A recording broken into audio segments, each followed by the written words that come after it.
এবার ইউরোপের দেশ ডেনমার্কে আজানের আওয়াজ বা নামাজের আহ্বানের উপর সম্পূর্ণ নিষেধাজ্ঞা জারি করার পরিকল্পনা করা হচ্ছে। দেশটির অভিবাসন মন্ত্রী মর্টেন বার্টস্কভ এক মন্তব্যে এই চরম পদক্ষেপের কথা ঘোষণা করেছেন। মন্ত্রী বার্টস্কভ ডেনমার্কের কিছু এলাকার পরিস্থিতিকে পাকিস্তানের ইসলামাবাদের শহরতলির সাথে তুলনা করে বলেন, ডেনমার্কের রাস্তায় হাঁটার সময় কারো মনে এমন অনুভূতি হওয়া উচিত নয় যে তিনি অন্য কোনো দেশে চলে এসেছেন। তার দাবি, দেশটিতে ক্রমান্বয়ে বাড়তে থাকা এক ধরনের ইসলামীকরণ ঠেকাতেই লাউডস্পিকারে আজান প্রচারের উপর এই নিষেধাজ্ঞা আরোপের আইনি বৈধতা যাচাই করা হচ্ছে।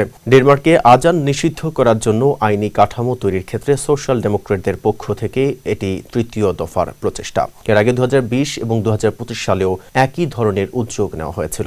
জীবন অবাক না করলে কে করবে? 28% মিল্ক ফ্যাটের অবাক করার সাথে ফ্রেশ মিল্ক পাউডার। জীবন অবাক করুক প্রতিদিন। ইউরোপের অন্যতম কঠোর অভিবাসন নীতি বজায় রাখা ডেনমার্ক ইতিমধ্যেই বেশ কিছু এলাকায় স্থানীয় শব্দ দূষণ আইনের কারণে মিনারে আজান দেওয়ার উপর আইনি নিষেধাজ্ঞা রয়েছে। তবে ডেনমার্কে আজান পুরোপুরি নিষিদ্ধ করার যে কোনো চেষ্টা বড় ধরনের সাংবিধানিক ও আইনি চ্যালেঞ্জের মুখে পড়তে পারে, কারণ দেশটির সংবিধানে নাগরিকদের জনসম্মুখে ধর্মীয় উপাসনার অধিকার নিশ্চিত করা হয়েছে। বর্তমানে ডেনমার্কে প্রায় 60 লাখ জনসংখ্যার মধ্যে আনুমানিক 2,70,000 মুসলিম বাস করেন এবং সেখানে প্রায় 100টি মসজিদ রয়েছে।